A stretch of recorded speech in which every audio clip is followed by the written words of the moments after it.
Boa tarde, pessoal. Aqui é o Thiago da Cedro. Estamos hoje novamente com mais um episódio do nosso canal do CedroCast, nosso terceiro episódio.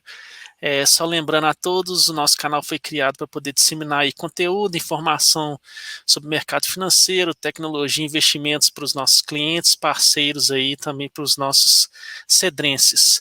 Hoje no nosso terceiro episódio nós estamos recebendo o Gabriel Malê, que faz parte do time de produtos, ele é especialista em produtos aí do mercado financeiro da API Investimentos. Obrigado, Gabriel, pela sua presença aí, por ter aceitado o convite. Gabriel já está no mercado aí há mais de 10 anos aí financeiro e queria que você falasse um pouco aí, Gabriel, sobre a sua história aí e experiência no mercado. Valeu, Tiagão, obrigado pelo convite, antes de mais nada. Tenho mais de 10 anos de mercado já fiz de tudo um pouquinho, comecei na mesa de ações, então era operador. Da mesa de operações acabei fazendo aluguel de ações,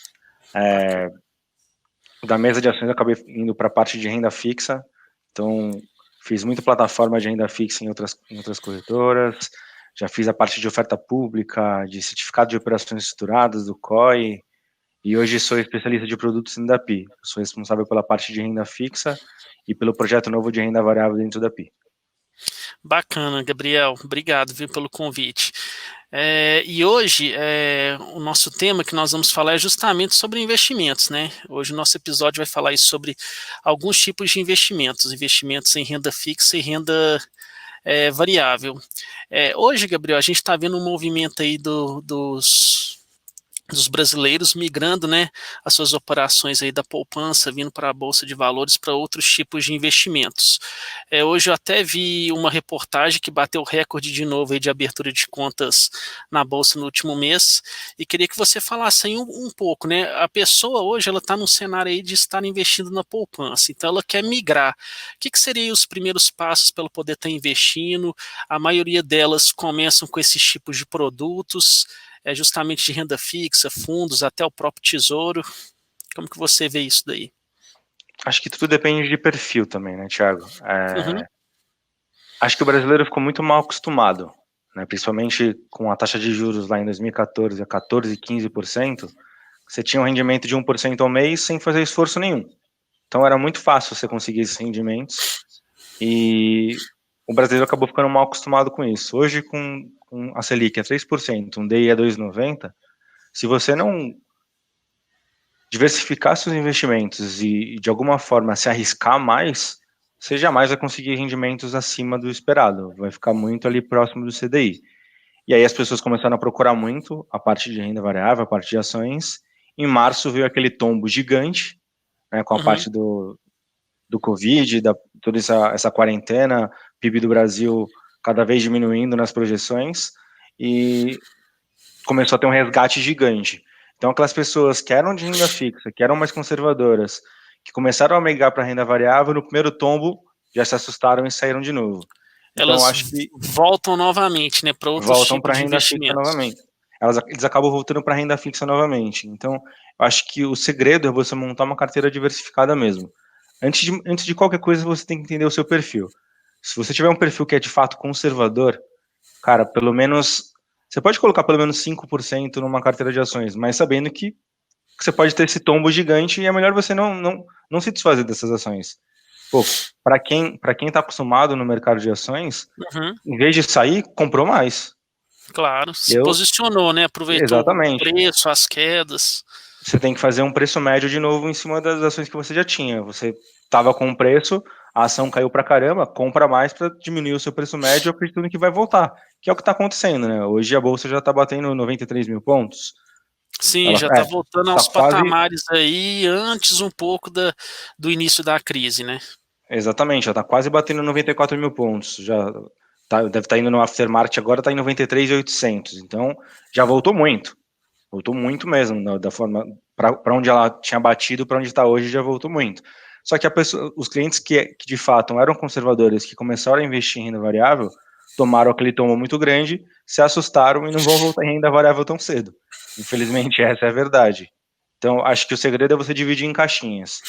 O primeiro ponto que você tem que fazer é investir na sua reserva de emergência. Isso é fato para qualquer investidor. você tem que estar focado na sua reserva de emergência. Se você for CLT, algo em torno de 5 a 6 salários. Se você for autônomo, de 8 a 9. Você está com a sua reserva de emergência, aí você começa a investir algo para algum objetivo específico que você tenha, sei lá, uma viagem, comprar um carro, aposentadoria. E em cima dessa terceira caixinha, você começa a colocar dar uma pimentadinha nessas caixinhas, para você ver, bom, eu já tenho minha reserva de emergência, o meu objetivo de longo prazo já está aqui. O que eu consigo Agora eu investir para consigo me dar arriscar mais um pouco, rendimento maior, que eu posso arriscar um pouco, mas é aquela terceira caixinha que você vai colocar uma porcentagem pequena do seu investimento para que, caso ela seja positiva, você vai ter um rendimento maior, mas o seu objetivo já está garantido e a sua reserva de emergência já está garantida. Então, eu foco muito nesse sentido quando eu falo com os clientes. Eu acho que tem que ser essas três caixinhas mesmo. Reserva de emergência, um objetivo que você já tem mais de longo prazo, e uma terceira caixinha que é algo mais apimentado, que Você é algo está que você possa disposto a arriscar mais. arriscar mais. Uhum. Exatamente. Não, bacana, Gabriel. E falando aí do seu mundo aí hoje na API, né? Você trata aí diretamente com esses produtos de renda fixa e fundos, né? Às vezes o pessoal não conhece bem. Queria que você falasse para a gente um pouco mais sobre esse tipo de investimento, as características, né? Quanto o pessoal vai investir em um produto de renda fixa, em um fundo de investimento. Queria que você abordasse aí para a gente a diferença entre os dois, as principais características, o modelo de operação para o pessoal que não conhece entender mais. Legal. Eu sou responsável na API por toda essa parte comercial também. Então, todos os contatos com os emissores de renda fixa sou eu que faço. Então, quando tem alguma campanha, quando eu quero alguma taxa mais elevada, alguma coisa do tipo, a gente faz esse contato com os emissores. A parte de renda fixa hoje na API, a gente é muito focado na parte de bancários, que seria LCI e LCA, que são ativos que são isentos de imposto de renda para pessoa física, e o CDB e o LC, que são tributáveis, né, possuem imposto de renda, e o legal, a grande vantagem desse tipo de produtos é que eles possuem a garantia da FGC, né? Então a Tem um FGC é valor, uma... né? Tem um valor Isso, estipulado já, né, para o pessoal saber até exatamente. quanto eu coloco que eu recebo de volta. Exatamente, o valor é de R$ 250 mil por CPF e ou Uhum, instituição. Então, somando um limite de 1 milhão. Então, você tem 1 milhão, se você tiver quatro instituições que você aplicou, e as quatro quebrarem, por exemplo, você vai ter esse 1 milhão e é um prazo de 4 anos. Aí só depois de 4 anos é que esses 250 mil que você tinha para cada instituição, ele é recuperado. Então, se uhum, você tiver 5 instituições e nessas 5 tiverem 250 mil e as 5 quebrarem, você só tem garantido 1 milhão. É o máximo que o FGC cobre nesse período. Só que uhum. é muito difícil 5 instituições quebrarem assim, né? Para dizer Acontecer, né? Ao mesmo tempo, exatamente. assim. O Banco Central vai interferir muitas vezes para ver o que está acontecendo, vai verificar antes de qualquer coisa para evitar que isso aconteça. Então, o mundo de renda fixa é bem simples, existem indexadores que vão variar conforme o tipo de retorno que o cliente vai querer. Uhum, Então, tem algo indexado, é algo pós-fixado, que é indexado ao DI, que é a taxa de juros do país. Hoje a Selic está 3, o DI está 2,90. Então, se você comprar um título a 100% do CDI, você vai ter 2,90 ao ano. uhum. Algo pré-fixado, que é o que você tem uma rentabilidade garantida, então no momento da contratação do produto, você já sabe Você já sabe qual exatamente que vai quanto você ser vai a sua ganhar. remuneração, né? O que você vai ganhar. Exatamente. Então, não Uhum, importa o que aconteça com a economia do país, você já está garantido que lá no vencimento você vai ter aquele rendimento. E o IPCA, que é um título híbrido que mescla tanto uma parte pós-fixada, que a seria parte. o IPCA do período, como uma taxa pré-fixada. Então, ele tem tanto uma taxa pré quanto uma taxa pós. Já os fundos de renda fixa, existem diversos tipos de fundo. Tem, por exemplo, um fundo Bacana. simples. O fundo Uhum, simples ele tem que investir somente em títulos públicos, ele tem uma porcentagem específica para investir em títulos públicos.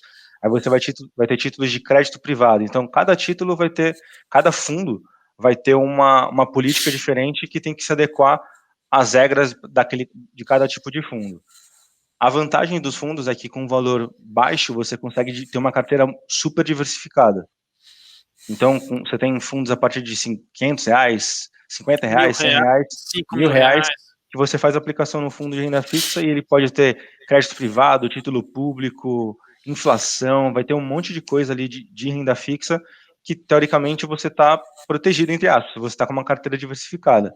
Se você aplica num título específico, você está focando naquele título especificamente. Um título de renda fixa, você está aplicando num CDB, numa LCI, numa LCA, você está E você não está diversificando necessariamente, você está aplicando naquele título específico.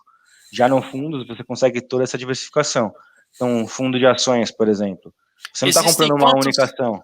tipos hoje de fundos? Nós temos vários hoje, né? Os principais tipos de fundos que você se encontra no mercado, porque tem toda aquelas subcategorias da Ambima Sim. também, né? Uhum. Então, para simplificar, seria um fundo de renda fixa, fundo multimercado, fundo de ações, fundo cambial Uhum. e o fundo no exterior, que são de Ah, investimentos no bacana. exterior. Então, esses seriam as principais classificações. Só que dentro da Ambima tem diversas classificações. Então, tem fundo de investimento multimercado no exterior, fundo de investimento alavancado ou não alavancado. Então, tem diversas outras subcategorias dentro de cada tipo desse fundo. Bacana, Gabriel. E quando a gente fala também desses tipos de operações, a gente também fala da parte de risco, né? Que o pessoal também pergunta bastante. A gente tem aí os riscos aí voltados a risco de mercado, risco de Crédito. crédito, né? Queria que você falasse um pouquinho também sobre essa parte atrelada aí ao risco das operações. Legal. Acho que até na parte de crédito é importante falar, diferente das principais até corretoras que tem hoje no mercado, a Pi tem uma visão diferente. Então, para todas as corretoras, para o mercado de uma forma em geral, os títulos de renda fixa, por ter garantia do FGC e ser algo mais simples, é considerado conservador. Não importa Uhum, qual seja o emissor, qual seja o risco de crédito. Então, o Banco Piraporinha tem o mesmo risco no Banco Santander, por exemplo. Na nossa uhum, cabeça não faz muito sentido isso. Então, uhum, existem 3 agências de créditos internacionais, que é a Fitch, a S&P e a Moody's, e uhum, algum desses bancos, algum desses emissores, eles contratam essas empresas para dar uma nota de crédito para esses emissores. Então, o que a uhum, PI fez? Pensando nisso, a gente fez uma matriz, fez um engine de cálculo, onde a gente classifica cada produto. Então, o Banco Piraporinha, a financeira Piraporinha, que não tem rating, só está pensando na uhum, taxa, ela vai ter um risco muito maior do que o Banco Santander, que é um baita sim, banco consolidado, que tem um risco praticamente zero e vai ter uma taxa menor. Então, a gente deixa claro para o cliente que, olha, a financeira X tem um risco 5 porque ela não tem rating, porque ela tem mais risco mesmo, ela tem um risco de crédito, que nada mais é do sim, que o emissor de quebrar. garantir e pagar aquilo ali, né? Exatamente. Então, hoje, na plataforma da PI, a gente tem 5 tipos de riscos. Então, o risco 1 é um risco mais conservador e o risco 5 mais agressivo. Então, a gente leva em Uhum, consideração o prazo. Então, o uhum, prazo do título, se você compra um título de 90 dias, obviamente ele vai ter menos risco de crédito do que um prazo de 5 anos. sim, Então, uhum, a gente leva tudo isso em consideração. O crédito, o rating do emissor, o vencimento, o tipo do indexador. Então, o DI a gente entende que é menos arriscado do que um pré-fixado, porque você pode, teoricamente, deixar de ganhar dinheiro, né? Você compra um título pré-fixado acreditando que a taxa de juros não vai subir, mas ela pode subir e você deixar de ganhar dinheiro. Então, a gente entende que é mais arriscado que o pré-fixado, do que o pós-fixado ao DI. Já o título híbrido do IPCA, você acaba tendo uhum. mais risco, porque ele tem tanto uma taxa pré quanto o IPCA, que é a inflação. Então, na parte de risco de crédito, a gente leva muito nesse sentido. Então, Gabriel, a gente estava falando sobre essa parte do risco, a gente também tem que levar em consideração o risco de mercado aí que está relacionado à volatilidade, né, dos papéis e também o risco aí de liquidez, que é muito importante na hora de analisar aí aonde você está entrando. O risco de mercado nada mais é que a parte da oscilação do preço dos ativos, né? Que é o que você falou, é a chamada volatilidade. Se você levar em consideração uma ação, ela é muito mais volátil, ainda mais Uhum, pensando nesse momento do Brasil, ela está mudando de preço toda hora. Então, em março ela despencou e hoje já está no preço que estava. A Magazine Luiza, por exemplo, ela chegou a bater R$ 40, ou até uhum, menos, se eu não me engano, e hoje já está a R$ 60. Então, é uma volatilidade muito grande. Os títulos de renda fixa não possuem tanto essa volatilidade. O máximo que pode acontecer é a mudança da taxa de juros. Se você pega uma taxa pré-fixada, então não existe essa volatilidade. sim, uhum, Já o risco de liquidez é a dificuldade que você possa ter em se desfazer daquele ativo. Então, uhum. você comprou a ação e você não consegue.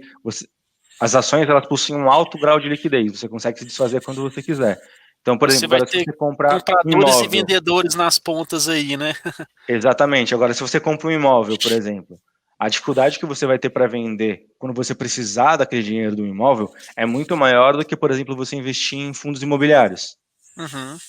Fundo imobiliário, você tem a liquidez ali imediata. Se você precisou desse dinheiro, você consegue vender porque vai ter um book de oferta ali, tem comprador, tem vendedor. Agora, para você vender um imóvel, é muito mais complexo, é muito mais difícil, então você tem esse risco de liquidez de você não conseguir vender no momento que você precisa e no preço ali no momento que você acha melhor. E o investidor fica preocupado às vezes com isso, né? Estou aplicando um recurso, e se eu precisar desse dinheiro para amanhã, vale a pena também ressaltar que você tem operações que você tem uns prazos para poder resgatar, né? Então, às vezes o pessoal investe e tem um prazo maior, aí na hora que ele vai precisar daquele valor de desfazer e precisar do recurso financeiro, ele vai ter que esperar 10 dias, 20 dias, 30 dias. Ou seja, se você tem um valor que você precisa dele, né? No caso até de uma emergência, você vai procurar por papéis aí que você consegue liquidar em Com D mais liquidez. um, D mais dois, né? Tem que ficar bem atento a esses prazos aí também. Perfeito. E até nesse sentido, os títulos de renda fixa, eles possuem, a grande maioria deles, liquidez somente no vencimento. Então, Uhum. quanto maior for o prazo, muitas vezes maior é a taxa.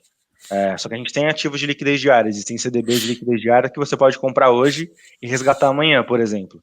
Esses são títulos de liquidez diária que são utilizados para aquela reserva de emergência, que seria aquela primeira caixinha que nós falamos, Que a gente que é falou. você que para qualquer emergência, qualquer situação de urgência, você tenha de onde tirar esse recurso de forma imediata e sem prejuízos, porque você consegue vender de fato na curva que você comprou o papel. Então, quando estiver valendo o título naquele dia, vai ser o valor que você vai resgatar. Para fundos, tem diversos tipos de cotização, né? Quando você aplica num fundo, quando você vai resgatar, existe um prazo de cotização, que é o tempo em que o Uhum. fundo transforma as cotas no valor que ele vai ser pago a você. Então, nada mais é que podem ter fundos que têm cotização de 30 dias, 60 dias, como fundos que têm cotização no mesmo dia. Então, você resgata e é pago no mesmo dia, que também são ideais para reserva de emergência. Então, tudo vai depender do seu perfil de investidor. Por isso que é tão importante aquele suitability que todas as Que a corretoras gente preenche. exigem que seja feito o preenchimento. Porque se a gente não conhecer o perfil de risco do cliente, a gente não consegue direcioná-lo para o tipo de produto que seria de acordo com o perfil dele, com o perfil de risco dele. E lembrando que ele tem que preencher até adequadamente, né? Não adianta, por exemplo, Exatamente. preencher o questionário. O pessoal reclama muito de ter que preencher aquele questionário e colocar qualquer tipo de informação. Isso depois vai gerar uma informação que não é coerente com o seu perfil, né, de investimento, e também prejudica aí o trabalho da corretora, né, e dos assessores aí que estão acompanhando os clientes na ponta. Exatamente. Isso é fundamental. Muitas vezes é até chato, mas é uma regra da própria CVM de que as Sim. corretoras precisam cumprir isso. E no final das contas é uma proteção para o cliente. E por mais que de 2 em 2 anos você tenha que ficar preenchendo isso, o cliente não gosta, obviamente, não é legal passar todas essas informações, preencher tudo isso. Tem questionários que são longos também. Então, na PI, por exemplo, são 10 questões. A gente tentou deixar o Uhum. mais enxuto possível, mas a gente tem que atender diversos pontos que são exigidos Exigências e normas aí, pontos. da Uhum. própria CVM. Então, não tem muito como fugir, mas isso é bom para o investidor. No final das contas, é uma proteção a mais para o investidor. Bacana. E, Gabriel, falando de um outro tipo de produto aí que o pessoal também tem bastante dúvida, que é o Tesouro Direto. O Tesouro Direto aí já tem uma garantia aí do Tesouro Nacional, né, do governo, e o pessoal pergunta, vale a pena, por exemplo, migrar da poupança, né, que é um investimento mais conservador hoje, que inclusive, né, não está nem remunerando, né, às vezes a pessoa está até perdendo, para aplicar, por exemplo, no início, em Tesouro Direto? A taxa real está até negativa já, né? Uhum, Por conta da inflação, etc., acaba ficando até negativo, nem dá lucro. Assim, o Tesouro Direto é o chamado risco soberano. Se a gente uhum. for, quando o cliente pensa em risco de crédito, se a gente for parar para pensar, seria o melhor risco de todos, que é o risco do Brasil, o risco do governo. Então, Ou seja, a chance do governo quebrar e é não zero, te pagar é zero, é praticamente. zero. Por isso que é o chamado de risco soberano. Então, se você pensa, um cliente que é mais conservador, que se importa muito com risco, que, que é algo que não tenha risco nenhum de quebrar, que ele não tenha problema de pagamentos, Ele o só Tesouro quer Direto. dormir e ficar tranquilo ali. Exatamente, o Tesouro Direto vai fazer isso com uma perfeição enorme. E o outro ponto principal é a liquidez. O governo, o Tesouro Direto, ele dá liquidez para todos os títulos, sem exceção. Então, você pode comprar o título hoje, vai liquidar daqui 2 dias. Então, Hoje, o Tesouro Direto ele possui um prazo de liquidação em 2 dias. Então, você compra hoje, no dia seguinte acaba sendo a liquidação financeira e no outro dia a Uhum. liquidação física. E o resgate, você resgata hoje e amanhã o valor já está na sua conta. Isso para todos os títulos. Então, é uma segurança a mais que você tem. Então, o Tesouro Direto ele consegue unir risco de crédito, porque é um risco Uhum. soberano, e o risco de liquidez, porque você consegue vender imediatamente. O Uhum. risco de mercado, né, tem toda essa oscilação dos preços, que isso não tem como fugir. Com Uhum. exceção do Tesouro Selic, que é o ideal e que é o recomendado para reserva de emergência, porque ele segue a taxa de juros do país. Hoje a Selic está 3, então é Uhum. isso que você vai receber. No Sim. ano, é isso que o título do Tesouro vai pagar. Então ele vai acurando diariamente conforme essa taxa de juros de 3%. Então, respondendo à sua pergunta, sim, o Uhum. Tesouro Direto é melhor do que a poupança. Pensando em reserva de emergência, é melhor que você aplique no Tesouro Selic do que mantenha na Uhum. poupança. Você vai ter um rendimento maior do que na poupança. E falando da própria taxa Selic, né? Caiu muito. Qual que é a percepção de vocês aí que estão dentro das corretoras, né, acompanhando mais de perto o mercado quanto a essa evolução? Vocês acreditam que continua caindo, ela vai se estabilizar? A nossa economia também é cíclica, pode ser que a gente tenha um outro cenário amanhã e aumente a taxa. Qual que é a visão de vocês aí para a taxa Selic que está vinculada a várias operações e investimentos aí que vocês trabalham todos os dias? Acho que a percepção do mercado, de uma forma geral, é mais um corte de pelo menos 0,75, né? Uhum. Então, eu acho um pouco alto esse corte, mas é que os economistas e que as casas vêm precificando, de mais um Vem corte de falando. 0,75. Eu acho um pouco alto, acho que um corte de mais 0,5 faz mais sentido nesse momento que nós vivemos. Até com o Banco Central já tem controlado a valorização do próprio dólar nas últimas semanas o dólar deu uma boa queda, mas eu acho que Uhum. mais um corte de 0,75 pode dar uma boa disparada no dólar novamente. Então acho que tem todos esses cenários que são levados em consideração. Mas hoje o mercado precifica um corte de 0,75 na próxima reunião do Copom. Não, bacana, Gabriel. Nosso tempo aqui está acabando, a gente começa a conversar aí, a gente já está falando há mais de 20 minutos. Eu Legal. acho que a gente conseguiu falar bem hoje, né, nesse episódio aí sobre esses tipos de investimento, renda fixa, fundos, tesouro, o que é melhor para o brasileiro investir e as diversas opções aí, né, que a gente tem disponível no mercado. Eu Sim. queria te agradecer mais uma vez por ter aceitado o nosso convite. Queria que você falasse aí também um pouco sobre a API, se você quiser fazer alguma colocação aí também agora para poder complementar. Claro, primeiro eu agradecer o convite, Tiagão, um prazer estar falando com vocês aqui, agradecer a Bacana. parceria de sempre com o pessoal da Cedro. Bom, a Pia é uma corretora, é uma distribuidora, né, do Banco Santander, nós somos uma coligada, então nós temos, hoje na plataforma, a gente tem mais de 240 produtos de renda fixa, tem mais de 400 fundos na plataforma, temos o Tesouro Direto, já estamos na fase final de implantação de Previdência, renda variável também saindo do forno daqui a pouco, com a ajuda do pessoal aí da Cedro, se Deus quiser vamos lançar Bacana. isso em breve, então Isso tem aí. muitas novidades indo pela frente e aí faço convite para todos vocês aí de conhecerem a Pi, que é uma plataforma bem legal, tem taxas e preços bastante competitivos e vocês vão gostar bastante. Bacana, Gabriel. Obrigado mais uma vez. E agradeço vocês também, pessoal, por acompanhar a gente hoje no nosso terceiro episódio. Peço aí para vocês curtirem, né, o nosso canal aí e adicionar aí aos seus favoritos. Bom, gente, a gente se vê na próxima aí e até mais. Obrigado.